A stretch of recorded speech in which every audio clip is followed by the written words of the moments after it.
Welcome to Pub Natter, where we record each episode in a different pub in Rutland, the smallest county in England. In each episode, your hosts, Tim and Justin, give a voice to the landlords and landladies and a special guest with a specific area of interest or expertise. We hope you enjoy our chats and it encourages you to go and explore our little county and all it has to offer. Like the motto says, there is much in little. This episode, which is part 1 of 3 featuring Henry Winter, was recorded a couple of months ago at the Railway Inn, Ketton, Rutland. We covered a lot of ground over a few beers, and in part 1 we discuss the Railway Inn, Sven, England, QPR, Luton, Leicester, interviewing footballers, trust in journalism, and sport in schools. When rain stops play, it's time for some pub natter. So here we are now, still in the Railway Inn in Ketton, with Henry Winter. Like, hopefully I'll get this right. Chief football correspondent for the Times. Just say of the Times, yeah, as chief football writer, but I get called far worse on social media. But Okay. When you say you're still in the railway, you're not the the first and last people to have said that, because it is just the best pub. I mean, I grew up in the middle of London. We had some lovely pubs there, but you come to a place like this, and when mates come and stay, they just go, "Oof, Yeah. See you later." Well, Because it's so good. Having the camera pub of the year in Rutland on your doorstep can't be a bad thing. Isn't that 3 years in a row? Or it's just, I mean, it's Yeah. a fantastic achievement. I think it's 2 years out of 4. No, 2 years out of 3 they've done it. Yeah. Yeah, Well, It's that's just impressive. brilliant. Yeah. And I mean, you look at it, and it's nothing, special to look at, but it's the people. It's Yeah. Jamie and Luby. It's the people who sort of come in. It's a really good village anyway. Split. I mean, Rutland, and it's sort of split into Geeston, Aldgate, and Ketton, with new people coming in, and it's. It must be nice if you're moving into a village, into an area, young couples, in one of these sort of starter homes that sort of appeared around the village. And you come in here and you're sitting there, and you will, because of the way it's a bit like being on the tube, you're sort of all sort of jostling next to each other. And it's a very chatty. Yeah. Except on the tube, nobody makes eye contact. Well, that is true. That is true. Just an elbow. That is very good. If you're point. lucky. Yeah. So it looks great. I mean, you guys go to a lot of pubs, and Rutland has got some unbelievable pubs. Yeah, we're lucky. But this one's on our doorstep, so I don't need to go any further. Yeah. Perfect. And the beers are great. And they change regularly, which is great. So, yeah, well, what more do you want? And he's continuing to do things to improve the pub Yeah. and keep the entertainment and just keep it ticking along and doing things that are They've had some different. great bands in here. I mean, some really good bands. You go, wow, you should be on the Albert Hall or something, exaggerating slightly. But it's just brilliant, and it's just a good mixture. You can walk in and you'll see people just come in and have a drink and a chat on their way home from work. Maybe sit in the corner, do the crossword, have a beer, chat to people, and then sort of head home. It's got that almost like that cheers element. Not necessarily where everyone knows your name, but everyone recognises your face, and they're friendly. So no, it's good, and people like my son bring beers to your table. Absolutely perfect. So let's talk about how you ended up in Ketton then. So you intimated that you're from North London. Yeah, I mean, I love England. I mean, it's England week at the moment as we talk, and so I've been down at St George's Park had a long chat with Harry Maguire yesterday, and I really, with this job, you write as much with your head as your heart, however much of a football fan you are. But I think the balance gets tilted when you write about England. I mean, this will be the 16th tournament I've covered England in. And I've covered a few tournaments, unfortunately, when England haven't qualified. And what I like about this England team is that they're a really good collection of characters. There are no dickheads in there, the all-black thing. Southgate's very strict on that. He sets the culture of that. So they're a good bunch. They've all got interesting journeys, interesting stories, interesting club careers. So England, I would say, is the team closest to my heart. Have you ever thought about writing the alternative universe where Sam Allardyce didn't get rumbled and Gareth Southgate trotted off and it never happened? I mean, I was on holiday. A sort of a Robert when he Harris type. Yeah, absolutely. Yeah, yeah, Disasterland. I like Sam, and if you want a night out, he will probably be in your top 5 contenders to head off for a night out. But as an England coach, that tactical sophistication that you need, that ability to inspire elite players who are used to dealing with or having Pep Guardiola as their manager, Jurgen Klopp as their manager, Carlo Ancelotti as their manager. Sam is a remarkable individual, but no, I think that was a low moment. Yeah, but the pints of wine were nice. I think that was when he got set up by the Telegraph, or the Telegraph went and did that sort of strange thing on him. We did enjoy seeing the pints of wine around the table. That was a bit old school. I think that Southgate's, for me, the thing that Southgate's done that's most impressive is he's made the England team likeable. Yeah. We've spent 20, 30 years just hating the England team, moaning. You see the team sheet and you're moaning, and it should be, who's in there, and Rooney's in again, and all this sort of nonsense. But they were good players. They were good players. And, I mean, I can remember in the 2010s, in the 2000s, we were always moaning about, they picked Rooney again, they picked Defoe again. But who else was there? It wasn't easy to find. The strength in depth is phenomenal now. It is amazing. If you look at the under-21s, they won their championship last season. The under-19s, they're good players there. The fact is that there isn't even a debate about Raheem Sterling not being in the squad now because of the quality out wide, whether it's Cole Palmer coming through. I mean, you just saw how eloquently Kobe Mainoo talked, let alone then played against Liverpool. You're right, they're an impressive bunch. I've been helping Sven-Göran Eriksson because he's very poorly, and he's making this sort of documentary of his life, and I've been helping out on that. So I've been reflecting a lot about previous tournaments, and when the chaos of the Sven era. I mean, from a very selfish journalistic perspective, it was hilarious to write about. When you got Ulrika Johnson unleashing her autobiography on the morning of an England press conference, and you're sort of fast forward reading through the PDF that the publishers breathlessly sent you, and then going to a press conference. I can remember the press conference with Sven on the day of Ulrika's autobiography coming out, and I said, the blonde bombshell has landed on England training, and it kind of wrote itself.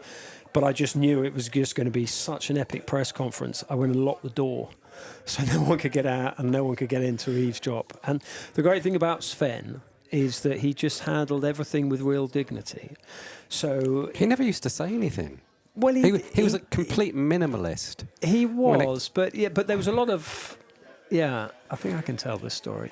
So I went over to see Sven in his house in Sweden, and everything's always a bit complicated to get to Sven. You have to fly to another country and then drive through about 3,000 miles of woods, and got to his house, and he was showing me. It's a beautiful house on the edge of this stunning lake, and he was showing me around, and I was saying, Sven, just coming around this, I think I can tell this story, but I'm going to. I said, Sven, just you're showing me around your beautiful house, but there's no way I would have known that a world-renowned coach lived here, because there were no sort of artifacts, no photographs, no trophies, whatever.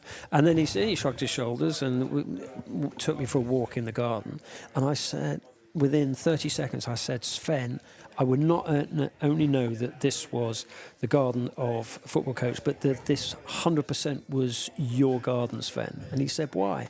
And I said, because it's full of statues of naked women.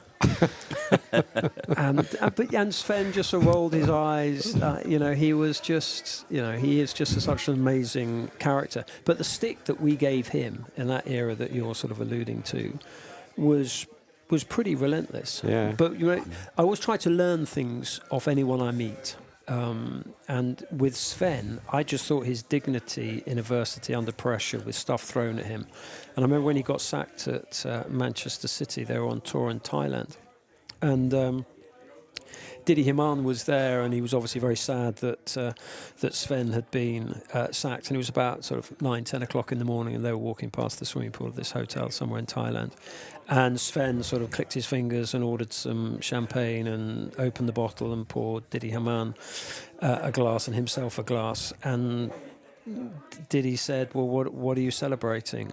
And he said, we are toasting life, Kaiser. He always called every German player Kaiser. He said, we are toasting life. And I quite like that, that sort of elegance in adversity. I always got the impression he didn't ever really take himself too seriously. He wasn't. I mean, he certainly gave the impression of not being too thin-skinned about things that went on. He was always slightly surprised about the prurence of the English media. Yeah. And he said, whenever I went to, this is Sven talking, Sorry, whenever you're he the went... first one of our guests who's ever said a word like prurience. Yeah. Oh, right. Oh, okay. It's probably one of the beers that Jamie does here, actually. Dear prurience. I couldn't even spell it. No, Let I alone know. say Well, it. I always get my O's and my W's mixed up, so it is a tricky one. I normally have to have a long run up at it. But Sven always was sort of slightly, you're such a civilised country, or the country of Shakespeare and Dickens, and yet you're sort of throwing all this stuff at Well, me. Shakespeare was violent. Yeah, Shakespeare was, A lot of violence in Shakespeare. One of Yeah. the other things is that God, don't introduce Sven to the Merry Wives of Windsor. Did you ever see that film Being There with Peter Sellers? Yeah. Well, That he reminded me of Sven, yeah. that character in Chauncey there. Gardner. Yeah. Yeah. And a lot of people said that. A lot of people wrote that about the time at the time. But to be fair, there's a lot more substance to Sven. I mean, Well, it was. But your point is completely right in terms of the balance of the team. In terms of it was more difficult to get out of the team than into it. And the sort of slight star chamber around David Beckham. But again, you look at the players there. I mean, better collection of centre halves than we got there. I mean, you look at the four who went to Germany in 2006. You had Terry, Sol Campbell, Carragher, and Rio Ferdinand. I mean, all four of those, apart from John Stones, better than anything we've got at the moment. So they underachieved. Not a fan of John Terry, but that's another story. Yeah. Been a QPR fan. Yeah, of course. Of course, yeah. I was With there. Anton. Yeah, I was there the day that it happened, and of course nobody knew because Yeah. it was private on the pitch and it came out afterwards. For our listeners, do you want to explain what that was? For our lawyers. Yeah, I have to be careful. It was the occasion when John Terry was accused of having racially abused Anton Ferdinand, QPR's centre half. He was subsequently acquitted in a court on the basis of, I think the judge described his story as implausible, improbable and contrived. But he couldn't, there was no unshakable evidence to support the allegations, so he had to be let go in a criminal court. But the FA did ban him for 4 games, I think, which was pathetic. And then he lost the England captaincy. It was all Capello got in an absolute huff. Coming back to the sort of the carnage of those years, I mean, it was just. Did we miss out Ginger Sven there for a minute? Well, before we go away from John Terry, I was also at the next. I don't go to that many QPR games because I live up here, but I happened to go to the next game, QPR Chelsea, after the Anton Ferdinand incident, and John Terry got absolute dog's abuse from the warm-up to the final whistle.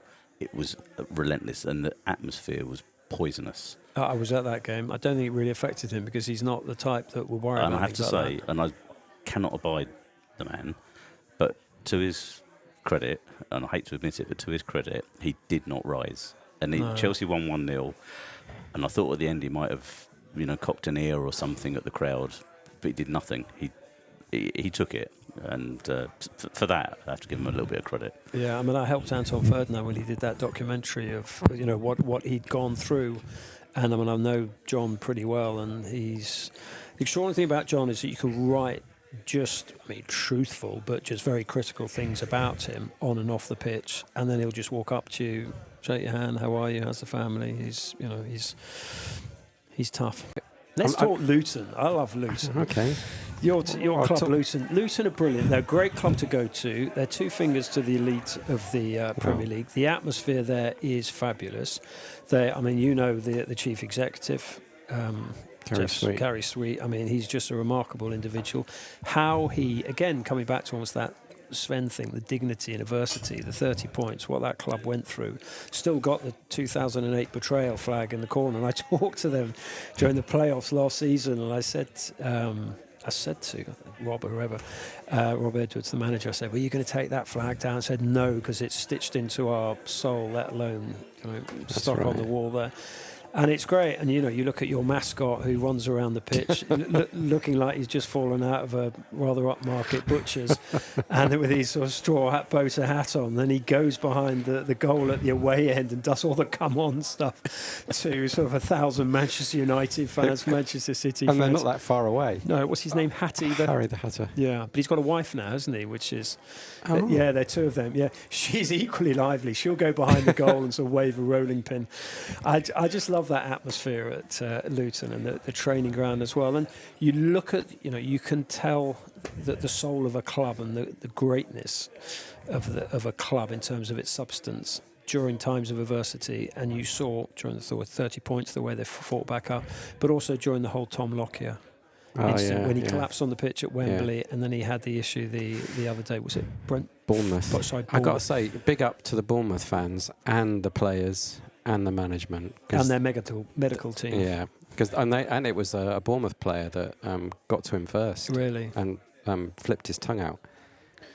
Probably saved his life. Yeah. It's obviously since then Bournemouth are every Luton fan's second team now. Yeah. That's nice there, but that's the camaraderie. Even in such a tribal world as football. But Tom's a remarkable individual. He's doing a lot of media now, so we sort of see him floating around press rooms, and he's really good. But I just hope, touch wood, that he gets playing again. Yeah. But you've got to be so careful because you look at the Premier League now, the pace of it.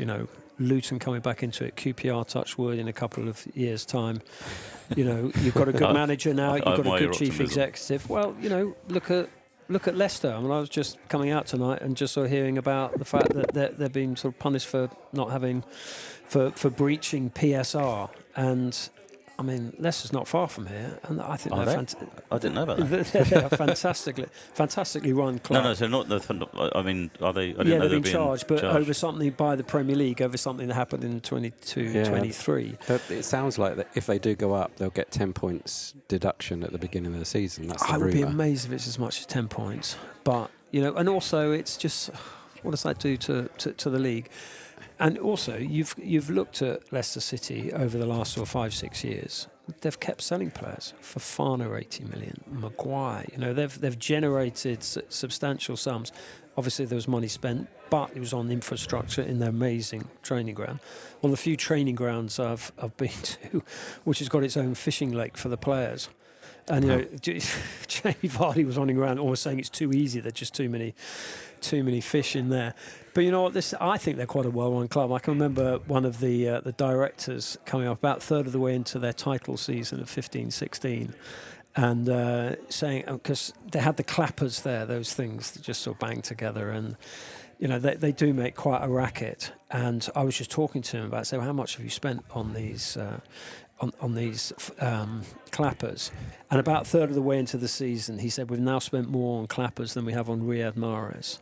Riyad Mahrez, who then went to Manchester City for like 30 million and went on to Saudi for even more. And that is just a sign of the quality of their recruitment in the first place. They got Mahrez for such a good deal.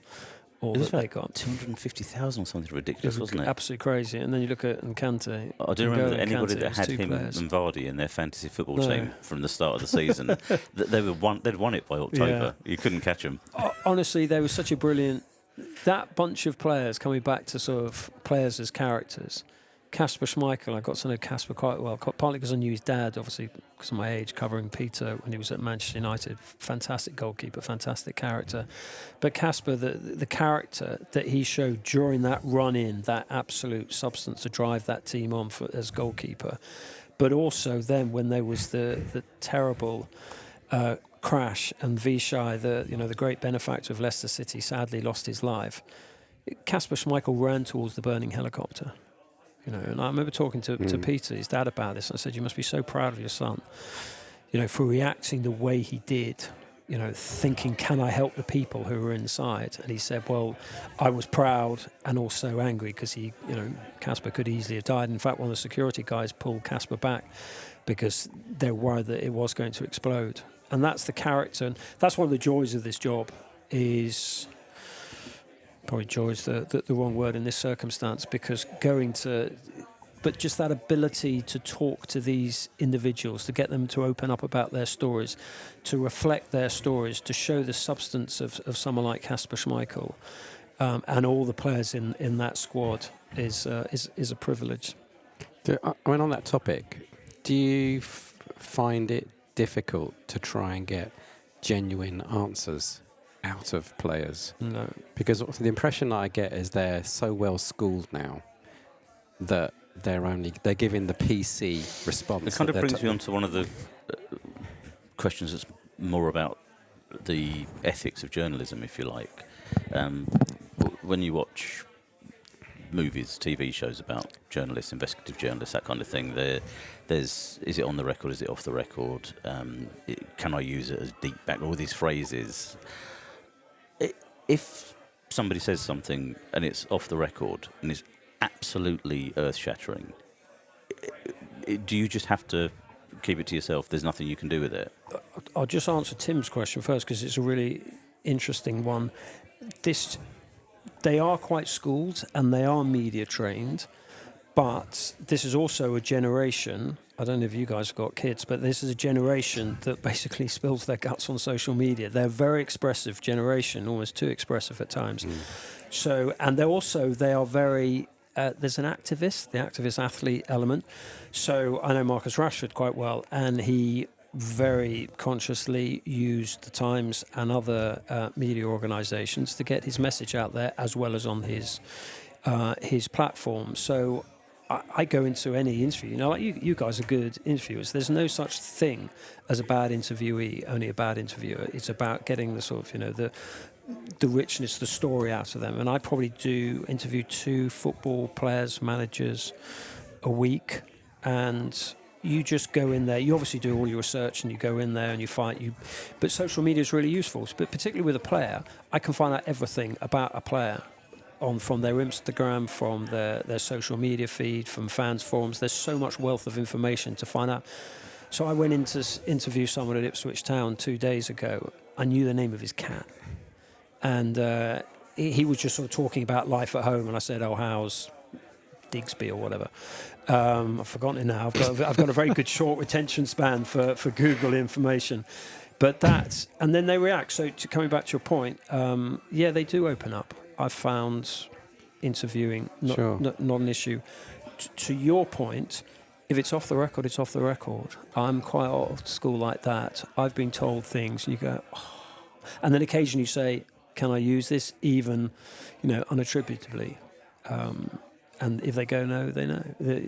I mean, it's the old cliche. It's the stories you don't run that make your reputation. Sure, yeah. Because That's your trust, isn't it? Trust is absolutely key. I go into sort of journalism schools and they say, give us one bit of advice.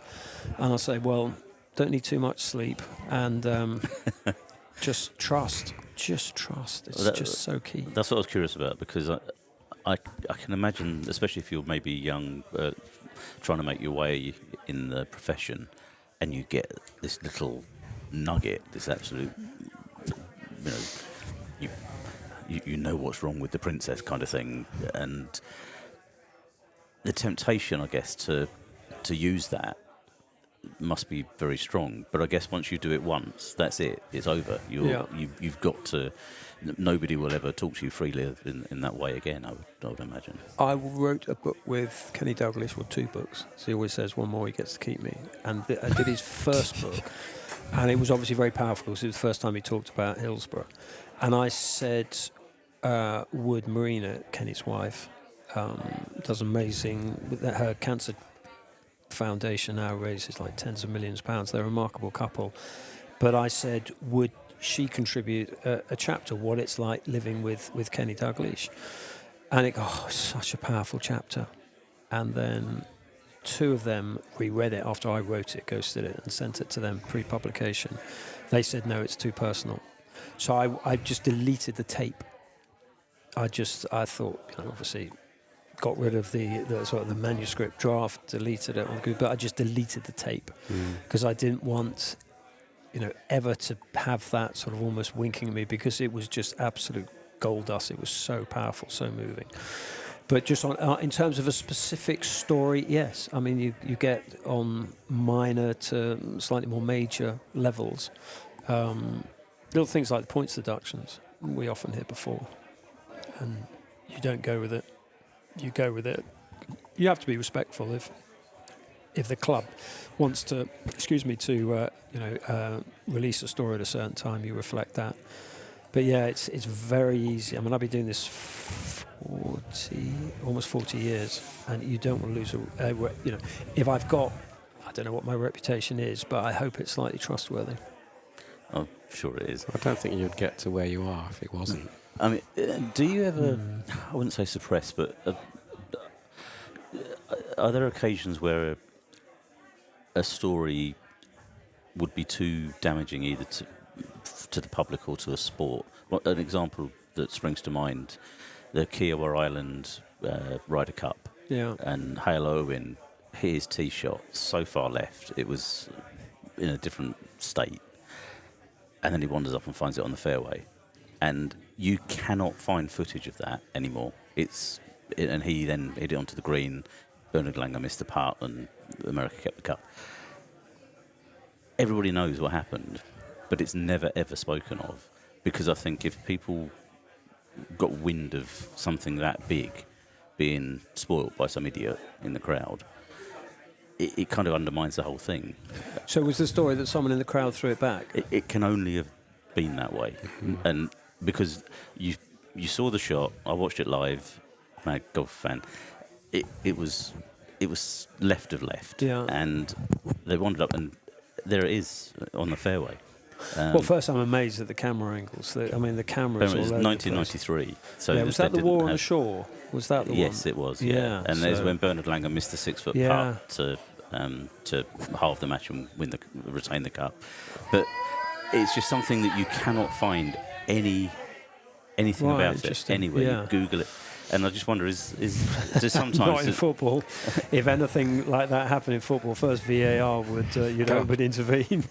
No, I mean if it's I've written stuff and had England fans confronting me, reacting on social media or whatever, saying this is damaging to the team. But I think you have to be a critical friend. I mean, I hope I support the England team, and I obviously want them to do well.